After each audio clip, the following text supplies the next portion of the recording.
안녕하세요. 부동산 아저씨입니다. 오늘은 여러분들과 어떠한 주제로 이야기를 나눠볼 거냐 하면요. 바로 가격 절충하기 좋은 집에 대해서 한번 이야기를 나눠보고자 합니다. 집을 사는 목적이 무엇이든 간에 조금이라도 싸게 사면 살수록 매수자 입장에서는 당연히 좋겠죠. 그런데요, 부동산 경기가 뭐 침체기라고 하거나 하락기라고 하면 매수자가 우위시장이 되기 때문에 이때는 어렵지 않게 가격을 깎을 수가 있어요.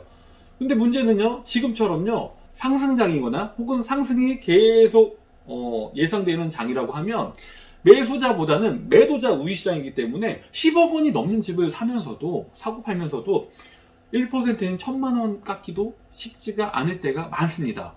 그런데요, 제가 지금부터 예로 드리는 이 세 가지 예를 드릴 건데요. 이 세 가지에 속하는 매물이라고 하면 지금처럼 상승장임에도 불구하고요, 비교적 가격 흥정하기가 어렵지 않는 경우가 있습니다. 그 세 가지가 뭐냐면 지금부터 하나씩 살펴볼 텐데요. 우선 첫 번째, 잔금 날짜가 매매 조건으로 붙어 있는 집이 있습니다. 그리고 두 번째는 뭐냐면요, 임대인이, 그러니까 집주인이 전세 임차인에게 전화를 해서 혹은 찾아와서 내가 집을 내놓을 건데 혹시라도 살 생각이 있나요? 이렇게 물어보는 경우가 있어요.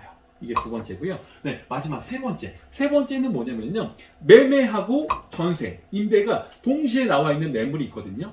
이 세 가지에 속하는 매물은 비교적 상승장임에도 불구하고 가격 절충이 수월합니다. 그럼 그 이유가 뭐 때문에 그런지 첫 번째부터 한번 살펴보겠습니다. 첫 번째가 아까 제가 말씀드렸듯이 잔금 날짜가요, 매매 조건으로 붙어 있는 집이 있거든요. 이런 집은요, 대부분 뭐 여러 가지 이유가 있겠지만 크게 두 가지 이유 때문에 이렇게 잔금 날짜가 매매 조건으로 붙어 있어요. 그 이유가 뭐냐면, 우선 첫 번째가 뭐냐면, 이 매도자가요, 현재 이 매물을 내놓은 매도자가 일시적 2주택으로 인해 가지고요, 일정 기간 안에 현재 집을 팔지 않으면 양도세가 비과세 혜택을 받지를 못해서 생각지도 못한 세금이 많이 나오게 되는 경우가 있거든요. 그래서 이럴 때는 일시적 2주택, 이 양도세 비과세 그 기간 안에 이 해당 주택을 팔아야 되기 때문에 매도자 입장에서는 가격 절충을 해줄 수밖에 없어요. 그런데요, 요즘에는 워낙 다들 부동산에 관심도 많으시고 공부를 많이 하시기 때문에, 특히나 자기가 처해 있는 상황이라든가 이런 게 어떠한 상황이 처하면 거기에 대해서 관심을 갖고 공부를 하기 때문에, 이렇게 일시적 2주택에 해당되시는 분들은 이제 세금에 대해서, 특히 양도세에 대해서 이제 여기저기 알아보시고요, 또 공부도 많이 하세요. 그래서 자기가 어느 기간 안에 팔아야 되는지 그 기간을 정확히 아세요. 그래서 처음에는 좀 여유 있게 내놓으세요. 시간이 있으니까. 그래서 가격이 뭐 시세대로 혹은 시세보다 조금 더 비싸게 내놓으세요. 항상 그래요. 똑같아요. 매도자분들은요, 자기 집이 제일 좋대요. 자기 집이 제가 볼 때는 안 좋아요. 하물며 뭐 1층인 아파트 1층인데도 자기 집이 노열층이라고 하시는 분들이 있어요. 자기 집이니까. 그래서 이분들은요, 처음에는 시간의 여유를 갖고 집을 내놓기 때문에 결코 시세보다 저렴하게 내놓으시지는 않는데, 이게 시간이 점점점 다가올수록, 그래서 이 일시적 2주택 기간이 점점 촉박해질수록 불안해지거든요. 그래서 그때부터 이제 가격을 내리기 시작하시는데, 이분들은 비교적 정확하게 하세요. 뭘 정확하게 하냐면, 내가 이 기간 안에 이 집을 매도를 못하면, 소유권을 넘기지 못하면 내가 일시적 2주택 양도세 비과세 혜택을 못 받음으로 인해서 얼마의 세금을 내야 되는지 알고 계신단 말이에요. 그런데요, 요즘 같은 상승장, 최근 2, 3년 사이에 부동산 가격이, 집값이 많이 올랐잖아요. 그렇기 때문에 이분들은요, 대부분요, 일시적 2주택 비과세 혜택 못 받으면요, 양도세가 억 단위로 나오는 경우가 많아요. 그래서 이렇게 촉박한 경우에는 양도세 때문이라고 하면 날짜가 촉박할수록 가격 흥정하기는 그만큼 수월하죠. 그래서 이런 집들은 여러분들이 발견하셨다 그러면, 소개를 받으셨다고 하면 그냥 넘기실 게 아니라 좀 관심을 갖고 적극적으로 협상에 임하셨으면 좋겠습니다. 그리고 두 번째 경우는 뭐가 있냐면요, 그거예요. 부동산을 사고 팔 때요, 이거는 지양해야 되거든. 지양하면 안 되는데, 그게 뭐냐면, 자기가 이사 갈 집을 먼저 선매수를 하고요, 본인 집은 나중에 내놓는 거죠. 그러니까 자기가 살고 있는 집이 팔리지 않은 상태에서 먼저 선매수를 한 거예요. 근데 이게요, 의외로 많아요. 왜 의외로 많냐면, 이제 이사 가고 싶은 마음이 생긴 거예요. 이제 이사를 가야 되겠다. 이제 집을 좀 알아볼까? 이렇게 뭐 여유 있게 좀 알아볼까? 이렇게 집을 알아보러 이제 가셨는데, 정말 마음에 드는 집이 발견했다거나 집을 발견했다거나 아니면 자신한테 너무 좋은 조건의 집을 발견했을 때 자기도 모르게 계약을 먼저 하는 거예요. 이 집 놓치면 안 되겠다. 그리고 덜컥 계약을 하고 뭐 우리 집은 좋으니까 내놓으면 뭐 팔리겠지.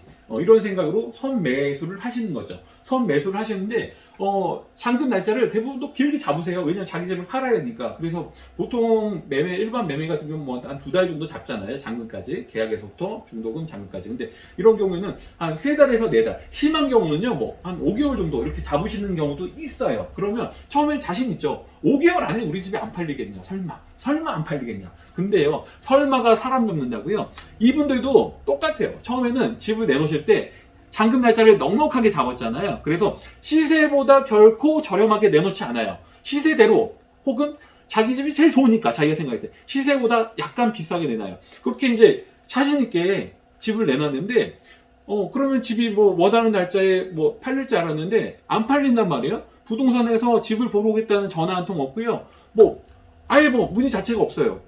그렇게 한 달, 2달 흘러가면 그 불안 초조함은 정말 뭐 이루 말할 수가 없죠. 여러분, 애간장이 녹는다는 말 있잖아요. 정말 이거는요, 겪어보지 않은 분들은요, 선매수하고 자기 집이 안 팔린 이 케이스. 이거는요, 본인이 직접 겪어보지 않은 분은 그 심리적 상태, 그 압박감, 그 무게감을 알 수 있는 방법이 없어요. 그런데 이게 이제 점점점 다가온단 말이에요. 잔금 날짜가. 다가와요. 그러면 이때 선매수한 매도자 입장에서는 할 수 있는 게 없어요. 딱 하나밖에. 가격 절충밖에 없죠. 그래서 이런 선매수 조건이, 선매수에서 잔금 날짜가 매매 조건은 붙어 있는 집은 비교적, 가격 절충이 조금은 수월해요. 이제 두 번째가 뭐라고 그랬죠? 임대인이 임차인에게 집을 사라고 권할 때가 있어요. 이게 뭐냐면 간혹 가다가 내가 전세를 얻어가지고 임차인으로 잘 살고 있단 말이에요. 근데 어느 날 갑자기 임대인한테 저희 주인한테 전화가 와요. 전화가 와서 하는 얘기가 뭐냐면 내가 사정이 생겨서 이 집을 이제 팔아야 되겠는데 혹시라도 임차인인 당신이 살 생각이 있으면 내가 시세보다 좀 저렴하게 줄 테니 사지 않겠나요? 사지 않을까요? 살래요? 이렇게 물어보는 경우가 있어요. 근데 이렇게 되면은 대부분요 임차인들은 안 산다고 그래요.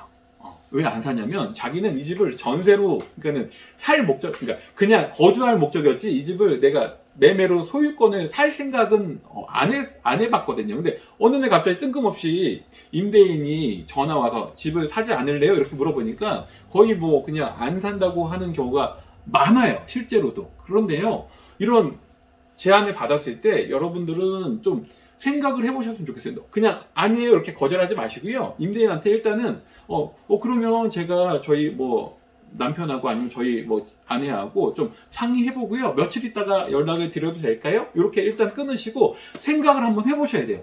그리고요, 중요한 게 뭐냐면 이 집주인이요, 왜 집을 팔려고 하는지, 왜 나한테 시세보다 저렴하게라도 집을 넘기려고 하는지, 그 이유를 반드시 한번은 확인을 하셔야 돼요. 그 이유가요, 여러 가지 또 이유가 있는데 대부분 2가지 이유가 대부분이에요. 그 2가지 이유가 뭐냐면요, 우선 첫 번째는 뭐냐면 임대인 본인이 다른 집이 있는데요, 다른 집을 팔려고 하는데 이 집으로 인해서 다주택으로 인해서 혹은 2주택, 3주택으로 인해서 양도세가 문제가 되는 경우예요. 그래서 이 집을 빨리 처분을 하고 다른 집에 대한 양도세라든가 세금 정리를 하기 위해서 이렇게 파는 경우가 있거든요. 그러면 이거는요, 임차인 입장에서는 크게 메리트가 없어요. 왜냐하면 임대인의 세금 문제 때문에 집을 파는 거고 그렇게 정리를 하는 거기 때문에 임차인 나한테는 크게 메리트가 없기 때문에 그냥 뭐 싫다고 하셔도 상관이 없을 것 같아요.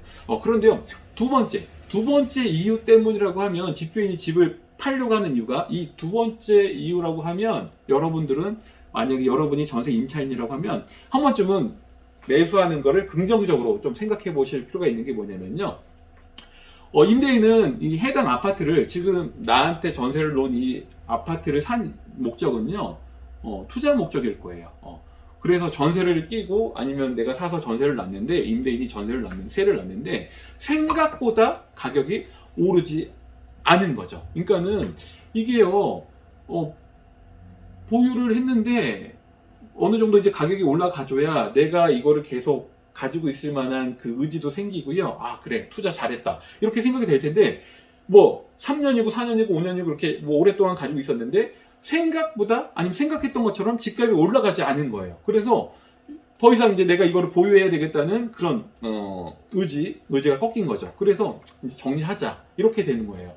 그러면 이때는 한번 적극적으로 생각해 보실 필요가 있는 게요. 왜냐면 사람들이 흔히들 오해하시는 게요. 예를 들어서 집값이 10년 동안 3억이 올랐다고 가정해 볼게요. 그러면 그 10년 동안 3억이 딱 오르면 사람들은요, 평균적으로, 그러면 10년에 3억? 그럼 1년에 평균적으로 3천만 원씩 올라갔겠구나. 이렇게들 생각하시는데요. 집값은 절대로 그렇게 계단식으로 순차적으로 올라가지가 않거든요. 어떻게 올라가냐면요. 어떤 해에는 집값이 떨어지기도 해요. 그러니까는 뭐 한 5천만 원이 떨어지기도 하고요. 또 어떠한 해에는 집값이 그냥 보합 상태로 쭉 그냥 가기도 하고요. 또 어떤 해는요, 집값이 갑자기 안 오르다가 어느 날 갑자기 1억, 2억 이렇게 갑자기 급상승할 때가 있거든요. 그러니까 집값은요, 10년 동안 3억이 올랐다고 하면 1년 동안 3천만 원씩 평균적으로 이렇게 꾸준하게 올라간 게 아니고요. 하락과 반복 보합을 유지하면서 곡선을 그리면서 이렇게 올라가는 거거든요. 그러니까 10년에 3억이 올라간 거지 1년에 3천만 원이 올라간 게 아니에요. 이 말은 뭐냐면요. 이 집주인은 어쩌면 하락기와 보합기까지는 버틴 거였어요. 그리고 지금 이제 상승기로 곧 진입을 할 그 타이밍인데 더 이상 지루해서 버티지 못한 거죠. 아, 내가 지금 이렇게 오랫동안 가지고 있었는데 집값이 전혀 오르질 않아. 그래서 보유해야 되겠다는, 투자해야 되겠다는 의지가 꺾인 거죠. 이렇게 이제 물건이 나온 거면 여러분들은 역으로 생각하셔야 돼요. 근데 대부분요, 일반적으로요, 야, 주인도 이렇게 집값이 안 오르니까 나한테 싸게 파는 거 아니야? 그러고 매수 우사를 싫다고 하세요. 근데 그렇게 생각하실 게 아니라 반대로도 한번 생각해 보셔야 되는 게, 어쩌면 지금이 상승에 진입하는 초입일 수도 있겠다. 그렇게 생각하셔야 돼요. 특히나 이때는요, 뭘 또 살펴보셔야 되냐면, 주변에 우리 집, 내가 살고 있는 전세로 살고 있는 집, 그 주변의 아파트 단지들을 한번 비교해 보세요. 그 다른 단지들은 가격이 많이 올랐는데 우리 단지만, 내가 살고 있는 단지만 가격이 안 올랐거나 아니면 가격의 상승폭이 더디다면 더더군다나 그때는 사시는 쪽으로 방향을 잡으셔야 돼요. 왜냐면요, 여러분들 집값은요, 예를 들어서 어느 동네가 집값이 올라가잖아요. 그러면 그 동네 자체가 한 번에, 모든 집이, 그 동네에 있는 집이 한 번에 다 올라가는 게 아니에요. 집값은요, 키 맞추기 하면서 올라가거든요. 그러니까 해당 동일한 동네, 동일한 지역이라 하더라도요, 그 지역 내에서 대장 아파트가 제일 먼저 치고 올라가고요. 그다음에 보이지 않는 서열에 의해서 순서대로 키 맞추기를 하면서 가격이 상승이 되거든요. 즉, 해당 아파트만, 내가 살고 있는 아파트만 최근에 가격이 오르는 속도가 더뎠다면 무조건 이걸 부정적으로 생각하실 게 아니라, 이제 조만간 올라갈 확률이 그만큼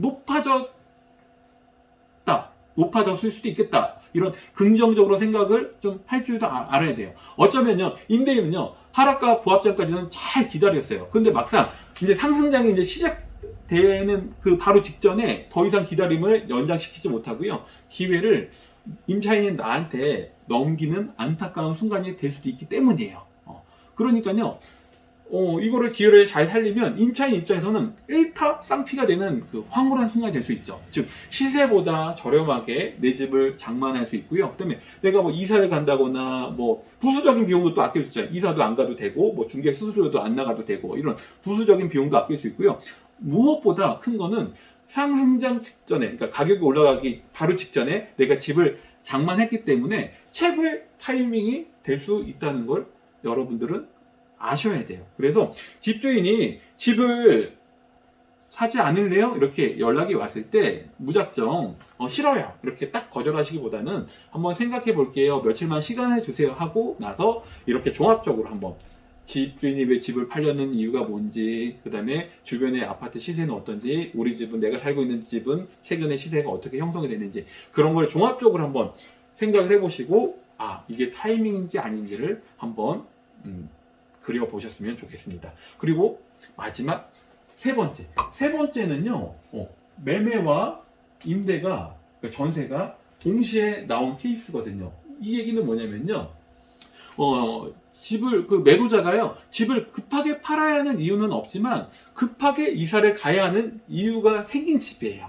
그러니까 예를 들면 뭐 직장의 이직이라든가 아니면 뭐 아이들의 학업 아니면 뭐 안타까운 경우긴 하지만 뭐 이혼을 했다든가 이래가지고요 집은 뭐 빨리 팔 이유는 없지만 이 집을 빨리 정리를 해서 다른 곳으로 이사를 가야 하는 경우가 생긴 거예요. 근데 이렇게 이유가 생긴 집 같은 경우는 날짜가 대부분 긴박하게, 그러니까 뭐 예정된 계획이 아니었고 긴박하게 갑작스럽게 생긴 이사 계획이 잡혔기 때문에요. 일정이 굉장히 타이트해요. 그렇기 때문에 급하게 이사를 해야 한다는 심리적 압박감이 있기 때문에 날짜만 잘 맞춰주면 매매가든 전세가든 어렵지 않게 흥정을 할 수가 있어요. 그래서 제 경험상으로는요 첫 번째가 아까 뭐였죠? 잔금 날짜가 매매 조건으로 붙어 있는지, 그리고 지금 말씀드린 세 번째 매매와 전세가 함께 나온 집, 이 두 가지 종류는요 특히나 그 신혼부부, 예비 신혼부부들한테 유리해요. 왜냐하면 예비 신혼부부는요 날짜가 좀 탄력적으로 사용할 수 있잖아요. 그러니까 결혼식 전까지만 이사를 들어가면 돼요. 그러므로 입주 날짜를 탄력적으로 정할 수 있기 때문에 가격이라는 조건만 좋다면 날짜는 얼마든지 매도자한테 맞춰줄 수 있거든요. 그래서 날짜를 맞춰주고요 가격을 흥정할 수 있기 때문에 이사 날짜에 크게 구애받지 않는 예비 신혼부부들에게 첫 번째, 세 번째의 매물을 소개를 받았다면 그때는요 좀 더 관심을 갖고 이렇게 접근하셨으면 좋겠습니다. 여러분, 세상에 모든 일이 다 그렇지만요 집을 사고 파는 행위 역시 사람과 사람이 하는 일이에요. 물론 집을 사고 파는 행위지만 그 이면에는, 그 중심에는 사람과 사람이 있거든요. 즉 이게 다 인간관계거든요. 인간관계이기 때문에 서로 이익이 될 때 거래는 더 빠르고 원활하게 진행이 돼요. 그러기 위해서는 우리는 불가피하게 협상이라는 거를 필연적으로 할 수밖에 없어요. 그런데요 협상이라는 건요 모든 조건은 나에게만 유리하게 이득이 되게 하는 게 아니에요. 나에게 제일 중요한 한 가지 취하고요 상대적으로 덜 중요한 걸 상대방한테 양보하는 게 바로 협상이라고 저는 생각을 합니다. 그런데요 중요한 건요 내가 덜 중요하다고 양보한 것이 상대방한테 제일 중요한 것이 되었을 때 그때 정말 최고의 협상이 될 수 있거든요. 위에서 세 가지 이제 그 가격 절충하기 좋은 그 사례를, 그 매물을 제가 말씀드렸는데요. 결론은 이 세 가지는 모두 매도자가 날짜, 그러니까 시간을 가장 중요한 조건으로 내세우는 상황이에요. 그러니까요, 매수자인 내 입장에서는 날짜에 크게 구애를 받지 않는다면 날짜를 상대방한테 최대한 양보를 하고요. 그 대신에 나한테 가장 중요한 가격이 제일 중요해요. 매수자는 가격이 중요하잖아요. 그러면 가격을 깎는 것이 최고의 협상이 될 수 있다고 생각이 됩니다. 그러므로 가격 절충을 하기 위해서는요 날짜를 양보해야 돼요.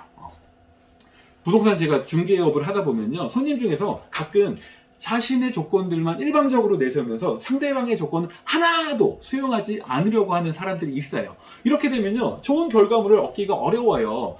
결국 쓸데없는 감정 소비로 인해서 중간에 사소한 것 때문에 정말 이 큰 계약인데 사소한 조건 하나 때문에 큰 틀이 틀어지는 경우가 제법 있거든요. 정말 안타까운 순간이죠. 거래는요 분명히 모든 걸 다 나한테 유리하게 끌어올 수가 없어요. 그러면 취사 선택을 하셔야 되거든요. 현명한 사람일수록 모든 거를 다 자신에게 맞추려고 하기보다는요 자신에게 덜 중요한 거를 상대방한테 양보하고요 본인한테 제일 중요한 거를 상대방한테 얻으려고 노력하는 사람이거든요. 그러니까 즉 최소의 기회비용으로 최대의 가치를 얻는 사람이 어쩌면 가장 현명한 사람이라고 저는 생각이 됩니다. 협상 테이블에 앉아가지고요 여러분 제발 소탐내실로 인해서 큰 틀이 틀어지는 우를 범하지 않으셨으면 좋겠습니다. 이 영상을 시청하시는 여러분들은 부디 현명한 투자자가 되셨으면 좋겠습니다. 오늘 영상은 여기서 마치겠습니다. 오늘 영상이 좋았다면 좋아요, 다음 영상이 기다려주신다면 구독과 알림 설정 부탁드립니다. 감사합니다.